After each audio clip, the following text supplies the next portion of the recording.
আচ্ছা, এটা কল্পনা করো, তুমি আকাশচুম্বী অট্টালিকার মাঝখানে দুলছ, শহরটা তোমার নিচে গর্জন করছে, আর বাতাস তোমার মুখোশের পাশ দিয়ে হিস হিস করে বেরিয়ে আসছে। ঠিক ধরেছ, আমি স্পাইডার ম্যানের কথা বলছি।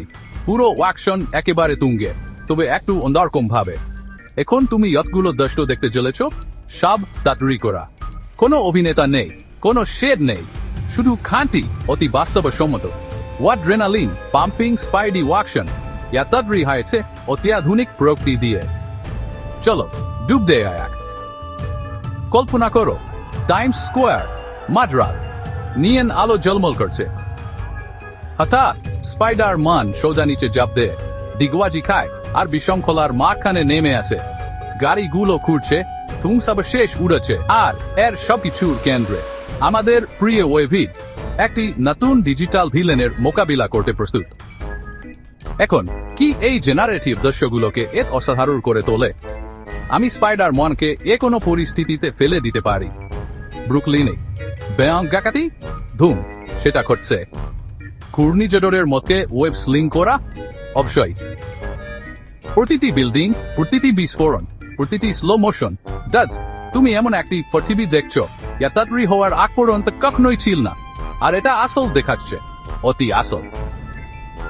তুমি স্যুটের টেক্সচার দেখতে পাচ্ছ, লেন্সের চকচকে ভাব, সাপেটি পেশির ফিউ। যখন সে একটি দেয়াল থেকে লাফিয়ে 20 ফুট লম্বা রোপের দিকে নিজেকে ছুঁড়ে দেয়। হ্যাঁ, আমি রোবটই বলেছি। ব্যাপারটা হলো, জেনারেটিভ সিনেমার মাধ্যমে আমি অ্যাকশনকে একেবারে শেষ সীমায় নিয়ে যেতে পারি। স্পাইডিকে একটি চলন্ত সাবওয়েতে বিদ্যুতায়িত সুন্দর এরোতে লড়াই করতে দেখতে যাও, অথবা একটি ভেঙে পড়া সেতুর মধ্যে দিয়ে দুলতে দেখতে যাও যখন নিচের রাস্তায় জল ভরে আসছে। সবই সম্ভব, সবই সম্ভব।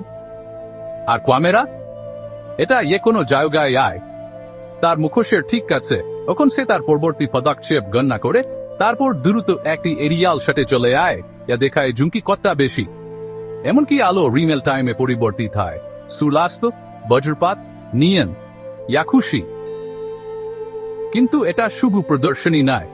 না, আমি চাই তুমি সেই উত্তেজনা অনুভব করো যখন স্পাইডি একটি ছাদ থেকে লাফ দিয়ে তোমার পেরো তার সাথে নিচে নেমে আয়। তখন সে অল্পের জন্য একটি ক্ষেপণাস্ত্র এড়িয়ে আয়, তোমার হৃদস্পন্দন বেড়ে আয়। এটাই জেনারেটিভ সিনেমার জাদু, পুরোপুরি ডুবে আওয়া।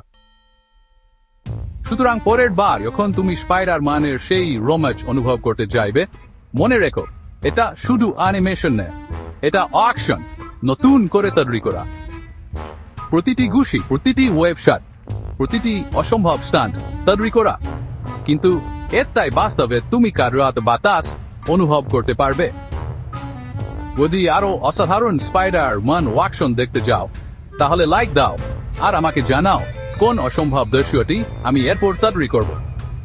একমাত্র সীমা হলো কল্পনা, আর বিশ্বাস করো, আমি সবে শুরু করেছি। অসাধারণ থেকো, আর পরের শুইংয়ে তোমার সাথে দেখা হবে।